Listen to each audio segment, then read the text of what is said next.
Welcome to Golden Reflections, the podcast delving into the captivating 50-year journey of Northeast Ohio Medical University. I'm your host, Lindsay Loftus, and I'm excited to lead you through a series of heartfelt and nostalgic conversations with pivotal figures in NEOMED's history. Joining me on today's podcast is Dr. Lois Margaret Nora, who has been a member of the faculty at NEOMED since 2002.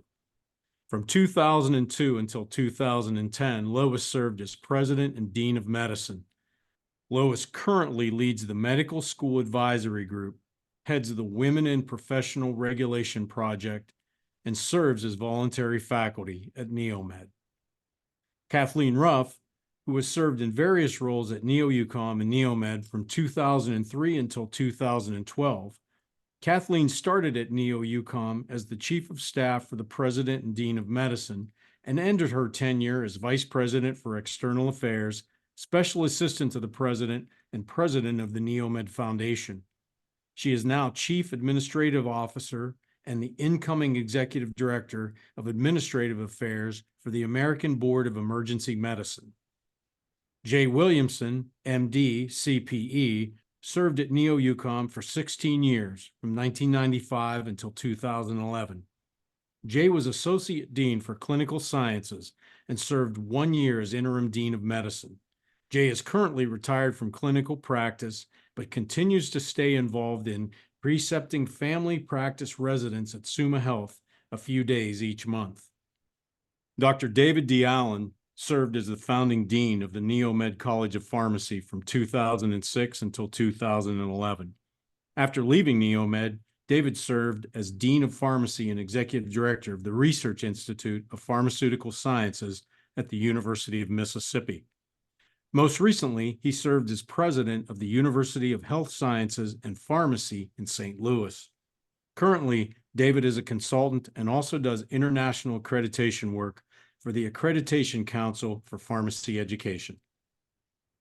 And finally, Richard Lewis, who joined NEOUCOM in 1983 as Vice Provost for Administration and Public Affairs. Rich also served as Vice President for Administration, Public Affairs and Facilities Planning, Director of Government Affairs, and Vice President for External Affairs. Throughout his 31-year career, he also served as Secretary to NEOMED's Board of Trustees. Rich also held positions as President and CEO of the Lincoln Medical Education Foundation, founding director of the statewide Ohio Area Health Education Centers program at the Ohio Board of Regents, and founding executive director of the Health Education Alliance through the University of Cincinnati. Rich is retired but still maintains connections with faculty and staff at NEOMED. Enjoy this episode as we delve into NEOUCOM's transition to NEOMED and the establishment of a new college.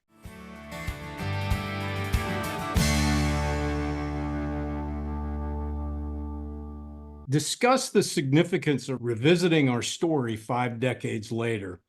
What does NEOMED mean to you?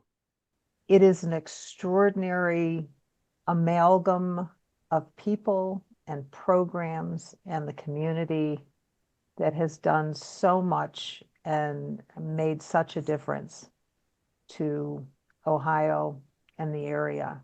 It's just a place I have loved and still love, and it means a lot to me. I think it was a special place for all of us at certain points in our career, and I would agree with Lois that the contributions of then NEOUCOM to the community were tremendous. I got to see it from the physician end, but the people that come in, the end product that comes out, contributions to the health of the community were really just a wonderful thing to be part of, and wonderful thing to see grow and develop. And I enjoyed working with everyone I'm seeing on the screen here and many others. For me personally, it was a great growth experience in my career. And so there are probably too many positives to fill the podcast, but there's just a lot of good feelings and positives from my perspective. So thank you for asking the question, Lindsay.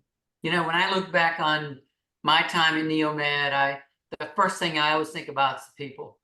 And it was just, I think about what we did, what we accomplished. I think about the uphill climb and the big lift we had, even to get, in our case, the College of Pharmacy approved. And it was Lois's stellar leadership that helped us to get there. So that's what I think about as the people. I certainly also think a lot about NEOMED's impact on the region, on the health of people in the region, the fact that we're training, physicians. I say we because I still consider myself a part. Training physicians and pharmacists and scientists, and the impact that continues to this day. And it's kind of mind-boggling to think 50 years, back in those days, it was a whole lot less, obviously. But I think about the people, and I think about the team and the teamwork, and, the initial team to get the approval, and then the college team to make that heavy lift and to bring us into full accreditation, and to see, what we did in those early days and have largely continued, which is to have, among the best scores in the state. Which is something to be incredibly proud of. So, but the people make the difference. And so, like Jay said, everyone on this call is special. Kathleen, do you have any thoughts? I think David spoke well about it being about the people. When I think back about my time at NEOUCOM and then NEOMED, it was an amazing time of growth and opportunity, and taking the university from where it was to, a campus now that is double and triple in size of what it was, taking it to multiple colleges, to housing, to, a wellness center. Lord have mercy. So, I think that we have, I think we can look back on that time, with a substantial amount of pride, but also humble that we were able to do all of that, and that we had, we had a faculty and a staff that, and frankly, all the students, they went along for the ride, and really came to where the institution is today, which is, very different. And I think that what I remember about NEOMED at that time was just the crazy amount of change and growth that occurred that really laid the foundation to where the institution is today. Well, I started in 1983, and we were averaging less than 105 medical student graduates a year, and it was a college of medicine with enormous influence by 3 universities. That was a challenge for many years. During the 80s, we had a fair amount of growth, which was enjoyable to be a part of. And then Lois Norris showed up, and she wanted to transition a college of medicine into a medical university. So we did it. And with this group here and a cast of thousands, we accomplished an enormous amount from the early 2000s until 2011, when we finally became a separate independent medical universities with 3 colleges, including the College of Pharmacy. And then we got the funding following that. But that was an enjoyable, probably the most productive time of my life. And coming back to Ohio to work with all of you and Lois was literally the smartest decision I ever made. And I am blessed and fortunate to have worked with all of you. What was accomplished with the College of Pharmacy early on with all the work. I remember Kathleen typing and typing and typing and typing, and David coming and going and giving us advice, and Lois making sure that that we were moving in the right direction and that we were contacting the right people at the right time, and Jay Williamson helping the College of Medicine faculty understand that this needed to happen. It was a glorious time from my perspective. The thing is, I was thinking about this and all the people on the call, as we go back to that time, we were a medical school only. And that was the way a lot of people wanted it. And so there was a lot of groundwork to be done. And I look at the roles, thinking back on it, Lois with her leadership and engaging the leaders at the hospital level, particularly the the Bill Considines of the world, for example, and the CEOs at the other places. And David, with his expertise, you two working together to build the pharmacy school. Kathleen was turning out all that work that Rich just alluded to. Rich was on his way to Columbus every Tuesday, I think it was, Rich, Yeah. to make sure the legislators bought into this. And I was in my car driving to Youngstown, Canton, and parts of Akron, convincing the faculty that this was a good idea. And so it just is interesting to me. We all had a role. We all embraced it. I think we all knew that the pharmacy school was the right thing to do, that we needed to grow into a university. And then I think we all kind of rolled up our sleeves, got our roles defined, and went about our business and got it done. And I really think that's the groundwork that needed to be laid for what you're seeing today, which obviously is well beyond that. But without some of that groundwork that many people on this call did, probably would have happened at some point, but I think it certainly wouldn't have happened as well as it did. So I'm kind of patting ourselves on the back here, but I think everybody had a really important role. And much of it was hard, but it was also just exciting to be transformative. And, you know, what the people on this call, what all of you guys did to make this happen is remarkable. And there are a lot of people not on this call, Sherry Stoll, Mark Penn, others who were absolutely crucial. And then I think part of it is, you know, part of it is we came from a school. I remember my very first day, the day I was announced as president, so I hadn't even started, coming to the campus and seeing how it was cared for, and just seeing over time how our students were cared for, the amazing faculty. It's just so many people for so many years before us had built a culture and a caring and a community there that it was fertile ground that we could do it. Because most of the work, I think, was really, some of it was convincing our own people and making sure we had the resources to do it.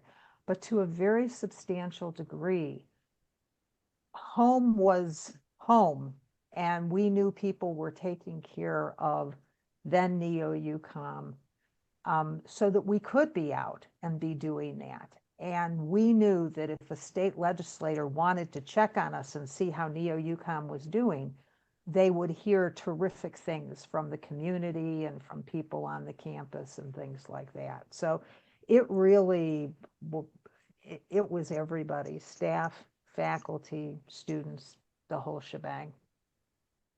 I remember the first time Lois and I talked about her wanting to transition the university, and I outlined what we needed to do, which focused specifically about transitioning the Board of Trustees. And I said, if we do this, we have to reopen the legislation, and there's all kinds of pitfalls there. And if we do this, we'll upset 3 university presidents. And if we do this, I think we can pull it off. But we'll probably both end up losing our jobs over it. And she was the first president that I had this discussion with who had the intestinal fortitude to take it on. So it really started with those kinds of discussions. Can you reflect on the university's shining moments during your times at NEOUCOM, NEOMED, and its impact on health professions education? So many. The generosity of donors, the Wasson gift, Dr. and Mrs. Watanakunakorn and their incredible generosity to the school. You know, shining moments for me, every graduation, the annual dinners where we celebrated the full-time faculty promotions and grants of tenure. The day that we kind of realized that the pharmacy college was going to happen. And that was only about a week or 10 days before it actually went through the coordinating board and things like that. But I remember getting a call from Rich telling me it had all been lined up. And I remember turning to Keith and I was sobbing. I was just like, I don't believe this actually happened. And so that was a wonderful day. And then I don't think I truly appreciated the difference, and props to Jay Gershon, who, really took it through. But the commission that was part of the discussion of pharmacy and then followed from pharmacy that Rich and Kathleen did so much work with, that commission who set NEOMED up, NEOUCOM up to become NEOMED and have its own independent board. I think that, that I don't think that would have happened without what we did with the medical school in terms of expanding it, without what we were doing for the community, without what we did with, the new pharmacy school and a graduate school. But that was such an important thing ultimately for, if you look at how the school has transformed over the past decade to 15 years. I remember getting that phone call too, Lois. Kathleen called me. I was sitting in a restaurant in Lexington, Kentucky. I hung up and I thought, was that real? We had been working so hard and pushing the envelope, and at times I wasn't sure what was going to happen. And then a certain pharmacy dean said it would happen over his dead body. Well, fortunately, it happened without being over his dead body. And so, but what a time to get that call and to just realize, oh my gosh, this is real and it's going to happen. So the opening, I still remember driving down the interstate and seeing the new sign. And I mean, I made such a big deal of that when I got to the office because it was a big deal. They were putting that sign up, and I just remember thinking. And then the other pivotal moment for me was, I hadn't even thought about this until I came across it, that we had officially become an academic health center. A college of medicine adding another health profession that had a major affiliate hospital, even though we didn't own the hospital, qualified as an academic health center. And I mean, and those moments were just shining moments to me. It was just extraordinary. And then I still remember getting there and starting on that early day in January. And it just was such a special time, and a time that will always, really stand out in my career. I was there 6 years almost to the day, and that has had more impact on me than probably anything that I've ever done. So, and it was because of that teamwork and because of what we had to do to get it done. And we not only got it done, we got it done extremely well. I think it's really hard for folks today at NEOMED to understand what happened, at that time, because they kept moving the goalposts. The Ohio Board of Regents kept moving the goalposts. We would do what they asked us to do. They get and they say, well, not, now we need a workforce study. And I remember Lois calling Ed Salzberg, who in fact is still doing a lot of this work today and has been doing a lot of this stuff in emergency medicine recently, on workforce projection. Oh yeah, no, Salzberg's back. Anyway, doing this, study for us to prove that that they needed another pharmacy school. That that was part of the issue. We have enough pharmacy schools. We don't need another pharmacy school. That kind of thing.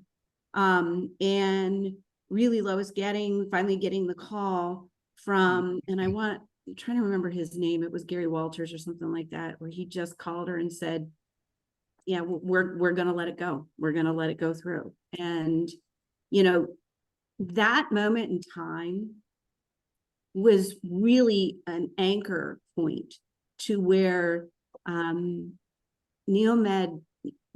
stopped being just a college of medicine and became, as David has pointed out, a health sciences center. And it really also created that foundation for us to be able to go and get the public health. I mean, can you imagine? We had a master's of public health that was issued by other institutions, but we did everything and we never got to issue that certificate. Well, most people probably don't remember that. Now we were able to get the certificate and add the graduate studies program. And, you know, I think the other big thing was, in fact, the commission. It's actually a model that we used at the ABMS later on to make transformational change, because that commission work allowed NEOMED to add Cleveland State to the consortium. It allowed us to lay the groundwork for the other universities, because if Cleveland State was part of the BSMD program, they weren't going to get a seat on the board. So it was time to start moving forward and allowing the institution, NEOMED, to be independent. And I think that movement in time. And I will also say personally, changing the name of the university, as someone who was on the front lines of changing the name from actually it was at that point Northeast Ohio University's Colleges of Medicine and Pharmacy, to Northeast Ohio Medical University, and being the one that stood in front of the alumni and got told that the logo looked like a cornfield on fire, and all the other things that, you know, it was, you know, one of those. I was looking at the logo today when I saw the email, and I thought, I remember picking them. I remember that we were part of that process of where this institution really is today. And so those would be some of the things that I would highlight from my time there. Dr. Nora started at NEOMED in 2002. Is that correct, Lois? Yes, I started in 2002 and left early in 2010 as Jay Gershon started. And so much of what people are talking about in terms of the name change and all, I mean, he was leading the institution at that point and through that change. And it's very interesting. I think as I've reflected, people have different qualities as leaders and at times. And what was so important was very much Rich Lewis, Kathleen Ruff, whose leadership transitioned presidents and CEOs, and I think helped maximize kind of the best of each person along the way. Because what was accomplished by Jay Gershon in terms of that name change, in terms of actually getting that independent board and going and everything like that, was so incredibly important. Well, your Lindsay, I'd like to touch again, a little bit on that too, if I might. Yeah. My biggest moment was, I'll get the date right, June 24th, 2008, which is the day they passed the legislation which removed the university presidents and their influence on the board and gave us, I think, a 4 or 6 month transition period. And then we started with our new board. Up until that point, and Kathleen alluded to this also, we had Bill Keck, nationally, internationally renowned in public health, who created a master's public health program without walls, and we weren't allowed to give the degree. I'm not even sure we got much money out of it, but that was kind of the basis for why we really had to do that transition. And then the next steps, which ties in with what Lois was saying, is when we got the legislation passed to change the name. And that went through in the House at 94-1 and in the Senate at 32-0. The one vote against it in the House was because he thought, the guy who voted against it thought it was there was an exigency clause and that was tied to money. The exigency clause was tied to changing the name, not tied to money. And then in June of that year, June 2011, we were able to get the funding for expanding our school, the medical school, and which gave us the basis to do just about everything else we did. But all of this is tied into that period from, again, I'm going to embarrass Lois, but from October of 2002 up until we got that legislation passed. And it was a remarkable period of time, and literally is the most enjoyable time of my professional life. Lindsay, I wanted to add too, I think that clearly the pharmacy school and the development of it was the shining moment. I think that whenever you have a shining moment like that, one of the questions is what's the outcome of all of that? And so because I continued in the clinical world, in clinical practice, I was able to see in the residency program, particularly where I worked, the impact of pharmacists and pharmacy students on that educational process and the care delivered in a healthcare delivery system. And I have to tell you, in 2024, they would be insane not to have a pharmacist rounding with them on inpatient rounds, a pharmacist in the outpatient office as a consultant for all kinds of different issues. And it's so interesting to me now, all the negative feelings and concerns and all that we fought through back at that time, to see now that it's a foregone conclusion. And if you ask a resident in family medicine right now, for example, would you want to practice here without a pharmacist around? They would say, oh my God, no, that's the last thing I'd want to do. So we've come full circle. And I think when you put things in place like this, it's nice to know that on the other end, the outcome is very positive. And I think when you want to make other changes, having those kind of positive outcomes is very important. So that's clearly happened in the pharmacy world. And I have to think it's happening in other worlds as well. Lindsay, can I point something out? Because I was the dean of medicine as well Right. as the president. Right. I don't want it missed just how outstanding the College of Medicine was throughout here, and their faculty and their students, because it was not immediately obvious to everybody why this should happen. But they took the time, they thought about it, they understood, going back to our values and our mission and the role we played in the community, how important it was to do this. And what the faculty contributions that were made to this, the students' acceptance. I'll never forget the students saying, Dr. Nora has just doubled the dating opportunities here. That's one of the reasons they were so thrilled about pharmacy. And that could not have happened without a long history of a very strong College of Medicine. And that College of Medicine was strong in very large part, not only our Rootstown-based faculty, but those extraordinary clinical faculty across all of our clinical campuses. I know one of the remarkable things I always told parents when they came in, you know, kind of on selection day when accepted students were looking at the college.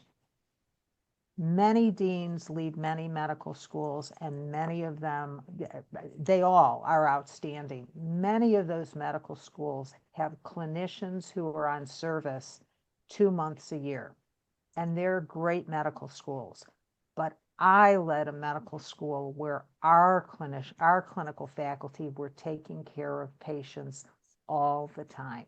And that is something extraordinary about community-based medical education. Pharmacy, graduate school, all the rest could not have happened without a superb medical school. Yeah, if I recall, Lois, I remember you attending every alumni association board meeting. And I know that at the time the College of Pharmacy was coming online, there may have been some pushback from alumni, but the overwhelming response from those that were sitting around the board table, specifically Dr. Jim Kravick, he lobbied to make sure that the College of Pharmacy was included in the NEOUCOM/NEOMED Alumni Association. And he said, we have one alumni association. I want those alumni included. Jim, what a great leader. Yeah. Absolutely. Yes, he was. And still is. He's helping us quite a bit at Mercy, and we're doing some things with him. But I remember him advocating on behalf of those future alumni. Any other shining moments before we move on that you want to throw out? I don't want to squelch the conversation. The only other thing I was thinking about when Lois was talking about the College of Medicine and was also the investment in the basic science faculty and the research of focus areas. I think it's the I think about Hans Tewison and Bill Chillian and, Jeff Wenstrup and all of those groups, where part of it was not just an investment in pharmacy, it was an investment in the research enterprise within the university, and really bringing to, in some cases, international acclaim in terms of the work that they did in their specific, different areas. And so, and we're able to attract other faculty and additional funding. And so I think it was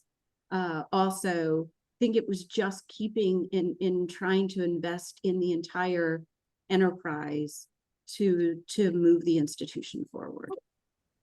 That was an extraordinary time.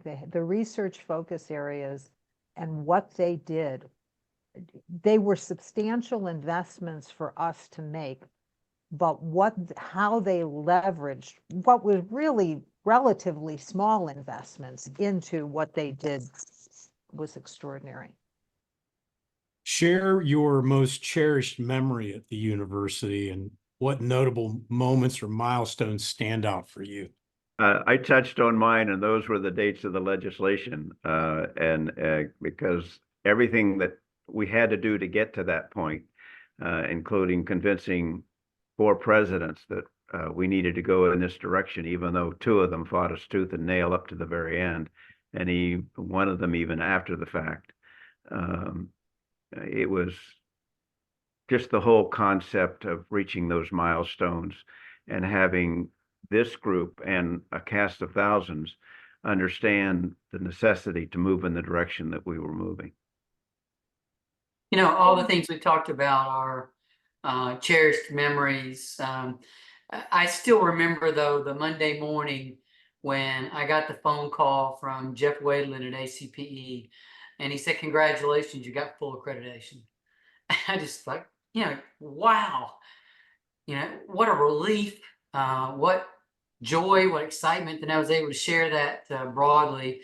It wasn't a surprise. It was a foregone conclusion because the visit was stellar. But to get that call and for it to be official, it was like that day Kathleen called and said they're gonna move us forward. But that moment, if I had to pick one that was just a slight bit above the others, because all the others were still cherished memories, but getting that phone call and knowing we had made it completely and full with a full cycle, and with just glowing marks, and was just a real cherished memory for me. Money was such an important thing, and the lack thereof was such an important thing along so much of the way. And then when I was getting ready to leave, Kathleen, who took me aside and underscored the reserves that we were leaving the institution with as I was leaving. And those reserves, I think, became incredibly important to the brilliance of John Ray and Jay Gershon as they created the campus that's just absolutely extraordinary right now. We were very, very thoughtful about our stewardship. I think we were very good stewards. The reserves that Lois is mentioning gave a foundation for Jay Gershon to go forward with. That was on my list of special things that were accomplished, and I doubt if very many people other than Kathleen and Lois knew about that. Oh, I knew about it because I remember the day when we basically said we were going to start spending it. Start the capital projects and start the buildings and the housing, and yeah, there was a lot of risk in that, but there was a lot of confidence also, because you could write the check if you had to write the check. Can I cover payroll? I can still cover payroll, and you're taking those risks and we can cover this debt. Those are very, very important. And I would say the only other thing we haven't mentioned here, and that this was probably towards the end of my tenure, was starting the Biomed Science Academy. That was I think for me, I remember when Stephanie Landline, this was after John Ray looked at me when I was leaving. I basically had to go in and tell him I was leaving, and I had to tell her I was leaving, and she basically said, "You can't leave me." But they were okay. They did well, and look at it today. It's a substantial, you know, monument to the work that they did and they continue to do across the institution. But driving in a car with Stephanie and John Ray and convincing Jay Gershon to do a school on campus was just another one of those kind of moments that I look back with pride today, because you still see a lot of promotion about the school and all of the work that they're doing. Now it's K through 12. So amazing work that they've done. Lois, you made me think of, when you were talking about being good stewards of the funds, you made me think of something from my world, from the clinical world. So you may recall these, but we were trying to figure out how can we keep the clinical faculty engaged, particularly, those preceptors out in the community. And so we came up with the idea of having an annual dinner. And I asked the chairs to find 3 or 4 candidates from out in the community that they thought would be worthy of recognizing for their teaching of the students. And we gave them a circular, it's like a little plaque that we had developed, and the chairs got up and they said some nice things about them. And I know you came and made some comments, and it sounds like a little thing. And in the grand scheme of things, didn't cost all that much money to have the dinner and these little things. There was not a single thing I did as Associate Dean for Clinical Sciences that I got more letters, calls, thank yous about the fact that we had actually in some way recognized these people who were playing a major role in the education of our students out in the community. And we had sent certificates and we had done thank yous, but nothing resonated like this dinner. And so when you think about, okay, we don't have to spend a whole lot of money sometimes to give those thank yous, that one just came to mind as you were mentioning that. And it was a big deal for the clinical sciences department. Jay, to that end, are there any distinctive traditions, events, or experiences that made your connection, each of you, with NEOUCOM and / NEOMED special? And I know you've touched on some of those, but are there other things that come to mind? From my perspective, Lindsay, I think that was really the big one. There was, again, in the clinical world, getting the chairs involved. We had very part-time chairs, and they had very limited roles, and trying to get them together into some kind of a cohesive group. We were able to, I think, accomplish that. Some of the meetings I remember with them, we were able to get some little better reimbursement back for them. So at least in the clinical world, I think it was the recognition of those clinical people and then the chairs, getting them together to kind of get them involved and engaged with the university again. Those are 2 things that come to mind right now. Anyone else? Just want to acknowledge Dr. Zhu Yassin and Carol Yassin, Yeah. because I think in some ways Right. they're emblematic of the great passion for the institution, but the students. So Carol and Zhu, had everything from dancing lessons at their home for certain students to, Dr. Yassin, when I first met him, I didn't know whether to cringe or to laugh at his jokes. But he was very patient with me, and I just wound up just thinking that Zhu and Carol Yassin were just so important to the texture and and really the love of the school that people in the community had for it. Lindsay, I should probably mention too, the Smith gift. It was the anonymous at the time Yes. gift. I was a grateful patient of mine that decided they wanted to give some dollars to the medical school. And of course, in his own way, Mr. Smith didn't want anybody to know it was him. So it was anonymous for many years, but very quickly, the story was he was a patient of mine, and a friend of mine came to my house and said, Mr. Smith wants to give you a gift towards the medical school, it turned out. And I said, great. I had seen he and his wife, and both of them I thought were a nice old couple that were on Medicare and probably Social Security. And, so I'm thinking maybe they want to give like $100 or maybe even $1,000 that, they had saved up through all the years. And when he said $1 million, I almost fell on the floor. And then I found out that he had been executive in one of the big companies in Akron. And so, but for the time up until he passed away, it was anonymous because he didn't want anybody to know about it. We recognized him after that when I twisted the family's arm and said, look, we got to tell the story of this guy. But that was a great gift, I think, to the college, and one that we appreciated. And when you fast forward, that was the impetus for Access, what we know as Access Point today. Right. And without Mr. Smith, that may not have happened. And I Yep, think you and Jan would make house calls, right? I did make house calls on him. Jan played cards with his wife while I made house calls. So we had a great time with them. But yeah, that's exactly right, Lindsay. And the dollars, that most of those dollars were used for facilities. He built things, so he wanted them used for facilities. That started the Portage Clinic, which then grew into Access Point. So those dollars took care of a lot of underserved people in Portage County for a number of years as we parceled out the gifts from the medical school. Right, right. Lindsay, you just pointed out a very important thing too. So all of us on this call had the benefit of extraordinarily supportive spouses in terms of the hours and everything like that we were doing. But to particularly call out Jan Williamson, who her hospitality and social skills and everything were so incredibly helpful.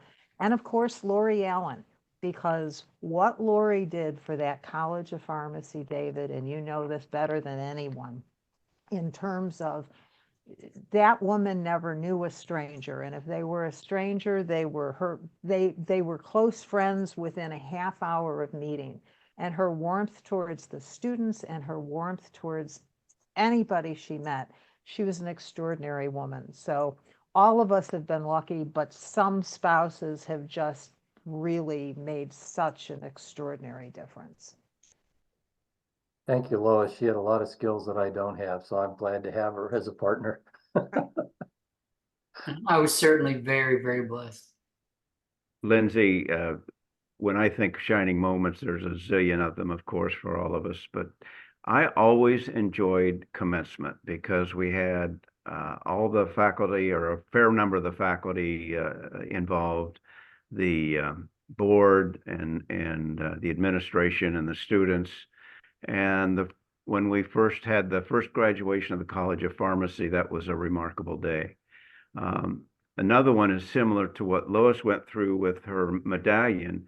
I walked into Michelle's office sometime after Jay Gershon arrived, and I said, "What are you doing?" She said, "I'm picking up a now I'm blocking it, a mace." And I said, "You're kidding me." And she says, "No, we need a new mace." And I said, "Well, what's that going to cost?" And she said, "I think about $5,000. I said, "Well, how much will the medallion cost?" The medallion was like $250, $300, $400. I said, "Go to Jay and see if he'll let me make it, and I'll make the mace." So if Jay will pay for the mahogany, I'll make the mace. So we did that, and I always enjoyed seeing that come down the aisle because I realized how much money we'd saved on it. But it was an enjoyable experience. I'm tempted to ask why you didn't donate the cost of that wood, Rich, but I won't. I was just a poor public servant at the time. Oh, the graduation was special. I love being at, I think it's E.J. Thomas Hall. It's been a long time since I've been there. What a great place, to be able to represent the university in Youngstown, Akron, Kent, Cleveland. We'd go to these dinners and things. And I was always amazed at the support we got and the opportunity for us to represent and those kind events and evenings were really, really wonderful. But, you know, you asked for a memorable event. And this one may not end up on your all's list, but the day that I got a pie in the face is a day that I will never forget, because I had whipped cream all over me and I literally had to go home. So that was quite a day and quite an event that happened. Wonderful. Lois, I can remember one that I think we can all reflect back on, was our Christmas party visit to the Trans-Siberian Orchestra. Oh, yes. Oh, God. And it was great, and we loved the Trans-Siberian Orchestra. But after about, it seemed like 4 hours of it or 3 hours of it, we're all sitting there, we're kind of looking at Lois and Keith, and we're going, is this over yet? And I think finally we were able to exit after you gave us the cue to exit, but Yes. nobody was going to leave until you did, Lois. So that Oh, was my nice. gosh. Oh, Jay, I have told that story so many times. We were up in the nosebleed section. It was so loud. It was horrible. I mean, it was just horrible. And I was sitting there thinking, I can't leave because they'll think I'm being rude because they're having a good time. Lois, my mother always, I think finally Keith said, I'm not sure they're having such a good my mother always said that it's the thought that counts, but your thought that counted cost me 2 more trips to that concert throughout the years, and very expensive, but we got better seats, and then we had crazy people around us. So I'm out of that business. Oh, horrible. I think we all thank you for taking Yes, us and exposing absolutely. us to them. It was the music is good, but when your ears ring for 3 days, it's a challenge. But Lindsay, it's worth noting too, because I'm an introvert. And so events in some ways were always, I always enjoyed them, but it wasn't something that came, you know, really naturally to me. And I just want to call out that, again, the NEOUCOM, NEOMED staff and the people that would put on those dinners and the hospitality they would show, and frankly, the kindness that they always, you know, extended to my kids who were sometimes there and to me and things like that. I think our dining staff and our grounds people and the event people, there's just nobody like them. And I was on campus today teaching, and as I was leaving, sure enough, coming down the stairway in the new building, the stairway has these metal bars, and there was someone there cleaning the metal, you know, the metal bars just to make it beautiful for us. And I thought, oh my gosh, I've come home. Indeed. That's just the NEOMED way for sure. And we are very fortunate and very lucky. And I just want to thank each of you for taking the time to do this today. Each of you were at NEOUCOM and NEOMED at a really pivotal point in the university's history. So I appreciate you sharing some memories with us. As we close, I'd like to ask. Before you close, I'd like to interrupt if I might. Go ahead, Rich. I think that the single best thing a person can do is to set the stage for the success of the folks who followed us. And this whole group, led by Dr. Nora, did that for Jay Gershon. He was handed an opportunity to move forward. When Lois announced that she was leaving, people came to Kathleen and me and say, how are we ever going to replace Lois? And our response was, we're not. We're going to go find somebody who can build upon what she did here. And Jay did that. And I think Jay did the same thing for Dr. Langell. I see Dr. Langell and his crew doing wonderful things. And I think the success of those who have followed us is something that we should all be proud of. Well, and it's remarkable. What Jay did for the institution, for the university, is extraordinary. And Dr. Langell, I mean, we have the College of Dentistry now, and so much more. So you're absolutely right, Rich. Well said, Rich. Yep. Well said. I would, as we close, I just would like to ask each of you if you could share one final thought for our audience today. Happy birthday into the next 50. Good point. Here, here. Well said. 50 years, it's hard to believe, but it isn't hard to believe in some other context, but what an incredible place. Yeah, actually, I was thinking it's only been 50 years. Really? I thought it'd been longer, but no, happy birthday to the university. Yeah, happy birthday to you, man. Yeah. Happy birthday, and I can remember all 50, so happy birthday. Yeah. Oh my gosh, Jay, that's probably, really? Yeah. Really, absolutely. I was there before there was a NEOUCOM. So, Oh, Jay, you've been so important to so much of it, but I don't think I realized you've been there through the whole thing. Jay is a lot older than I am, Lois, but I think Richard can remember this too. He's, yes, yeah. but happy birthday, absolutely. But I had the pleasure of literally working with or for every president, and except for Lanchel, which is fine.